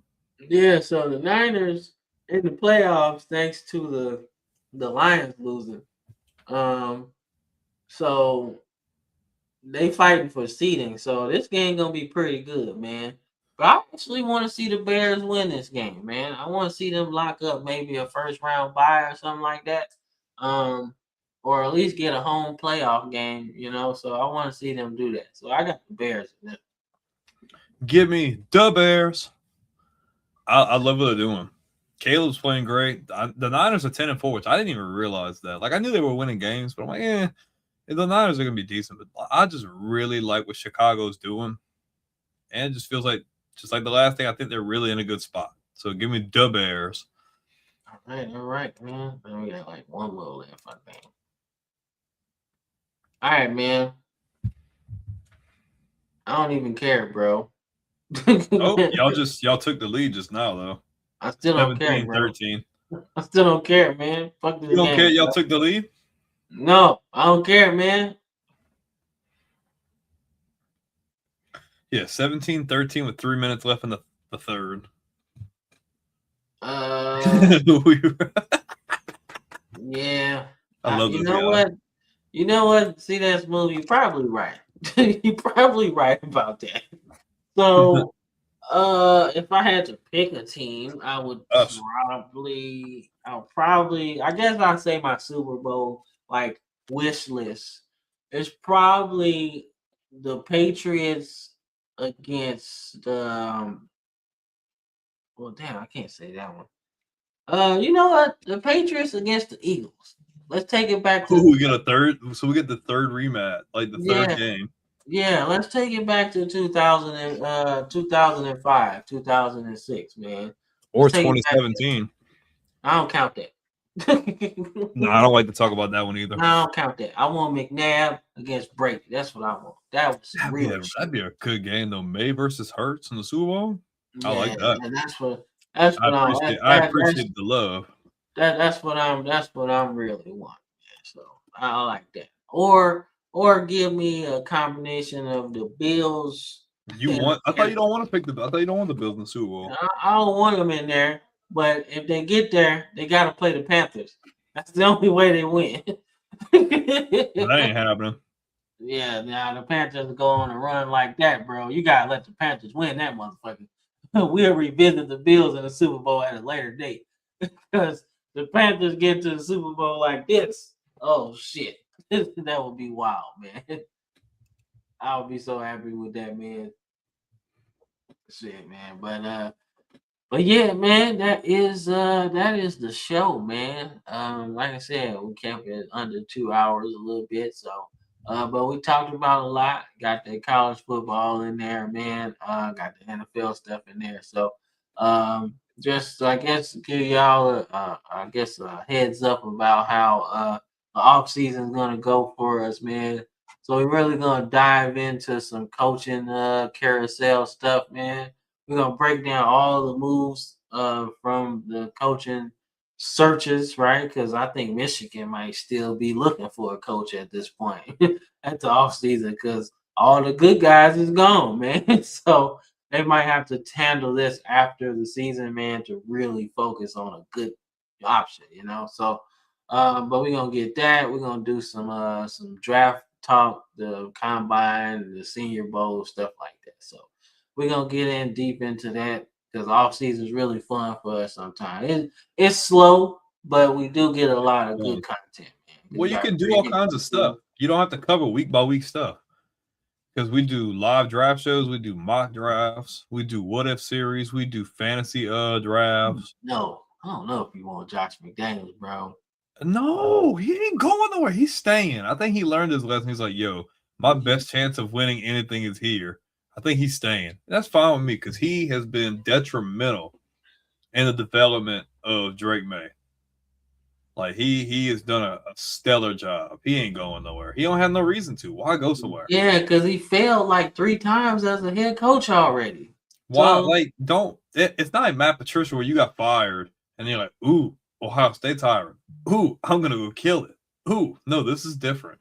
And Josh McDaniels realizes if he goes do something else and it's a dud, he's more times than not gonna get the comeback. So, y'all need to see what Michigan needs to do, right? And this is like no hating at all, right? Like y'all need to think outside the box. All right, you gotta think outside the box, man. Because when you think about all of the coaches that y'all have had, right? The only time y'all thought outside the box was Rich Rodriguez. That's it. Everybody else do the same thing. Brady Hoke was kind of like a inside run kind of guy, right? Lloyd Carr was the inventor of the inside run kind of guy, right? And then you got Harbaugh, who was like the disciple of inside the thing, you know? So now after that last game, we really love Kalen DeBoer. Y'all not getting him. He's already said he ain't going nowhere. So, but y'all need to think outside the box, right? Y'all thought outside the box with Rich Rod like years ago, but y'all didn't give him the resources that he really needs. Y'all gave him the contract, but not the resources, and that's the thing, right? And y'all fired him just a little bit too soon because I feel like he was starting to really build something there. Like after Denard Robinson left, right, he wanted to do some different shit, right? But y'all gotta think outside the box, man. If y'all gonna really make some noise, BK win again, that ain't the answer. That's definitely not the answer. BK y'all gotta get somebody that is offensively gonna attack defense. BK in Ann Arbor, he's an offensive genius. He said we getting BK. Hey, maybe y'all can convince Sloan to leave Kentucky. Shit. Nah, y'all ain't. That would be horrible.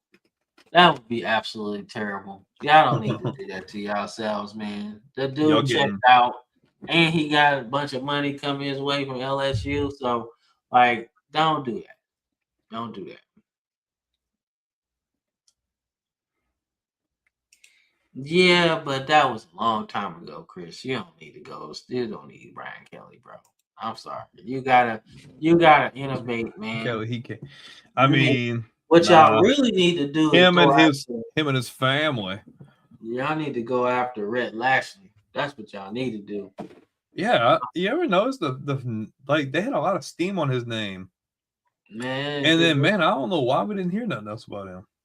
Man, I need to go after Rhett Lashley, man. Go ahead and get Rhett Lashley, and like that's what I'm saying.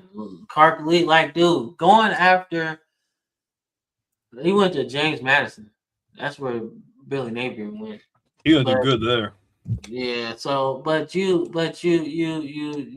struck out on them, and Lee ain't interested because he got Vanderbilt in a place that they ain't been in a while, right? And like schools are loosening up the standards to get in, right? Harvard, Yale, Stanford, like they always gonna be like that, right? Mm-hmm. But Vanderbilt's kind of loosened it up a little bit. Not too much because they don't want a lot of riffraff in there. But they loosened it up to the point where they getting some good players and they spending money, right? They just got a 5-star quarterback coming in there. Now that could be hit or miss. But that's that they flipped him. That's more than just that's way more impressive, yeah. So like that's the thing that kind of when I look at it, right? We're offering Sark the whole bank account. I Well, think Sark's thinking NFL, bro. yeah, I think Yeah, I think he's NFL thinking money. NFL. I think NFL money outweighs y'all whole bank account. He going to the Titans It might work. Might work. I don't know because he because there was a coached. lot of steam behind him for the NFL. I know we haven't heard about it because the playoffs are going on, but wait for the national championship to get done. Like that's going to be a conversation. I definitely see that happening. Yeah, I would love him with the Titans, man, because you gotta think, man, when he was coaching Atlanta, they were like top 10 and in offense when he was down there. Yeah, when So he was with Shanahan. yeah, so I would. I don't think Freeman's going nowhere. Man, I don't know, man. I would really consider the New York Giants though, man. I just don't see. Because I think he likes South Bend a lot. I think so too. But you gotta understand, you're gonna get an interview at least, right? Yeah, I don't know. I just don't see it.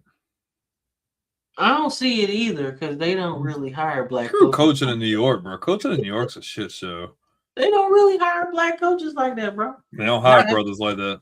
Yeah, they don't like You know, that. you seen how hard it was for Geno Smith to start over Eli Manning at the end. So yeah, man. We've been talking about that too.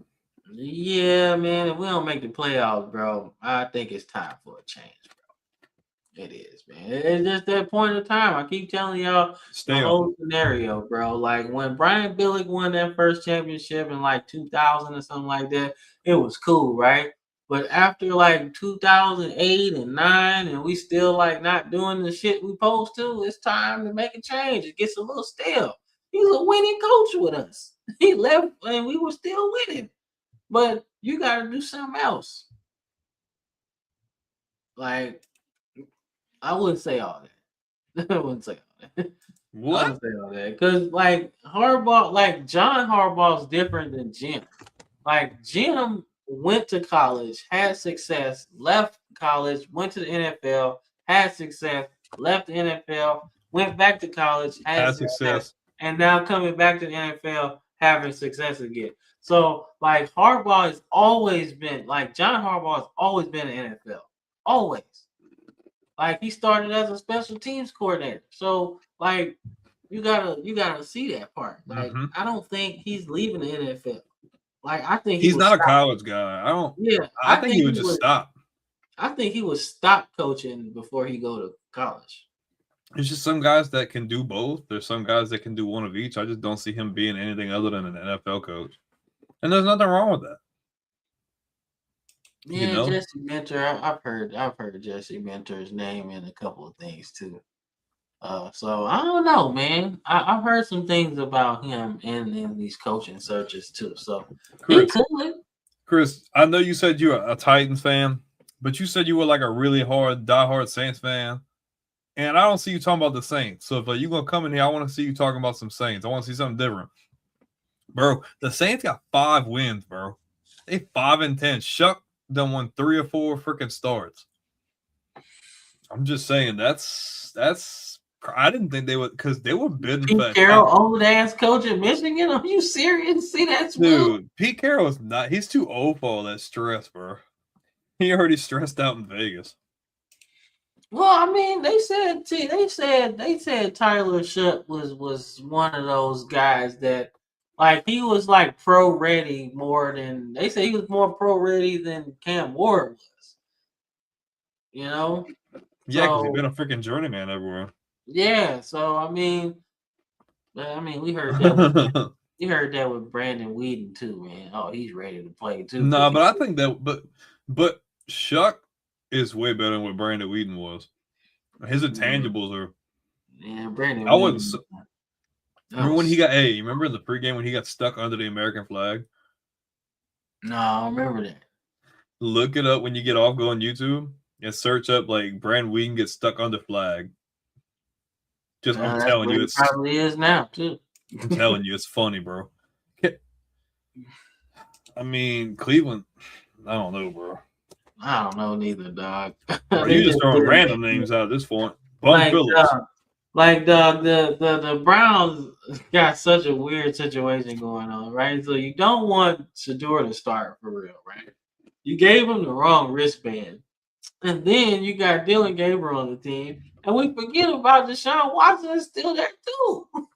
Like, what are they doing?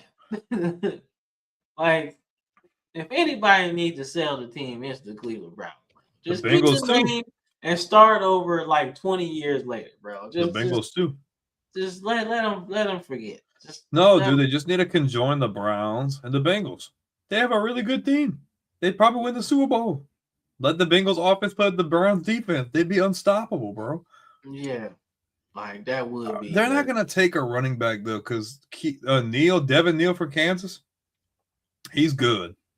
Like I think that's your guy going into the future. I mean, the Saints need another receiver because you freaking traded your speed demon to Seattle, and Olave can't stay healthy. So yeah, I mean you could go receiver in round one if you feel like your quarterback is like, you know, I feel like I'd go. It depends on who's coming out. I get Tyson. I get Tyson from Arizona State. Yeah, I like him a lot. I get Tyson. I feel like y'all need something else. Why would you want Todd Bowles? Yeah, y'all, you get desperate, dog. You talk about career NFL dudes trying to go to college, man. They ain't doing that shit.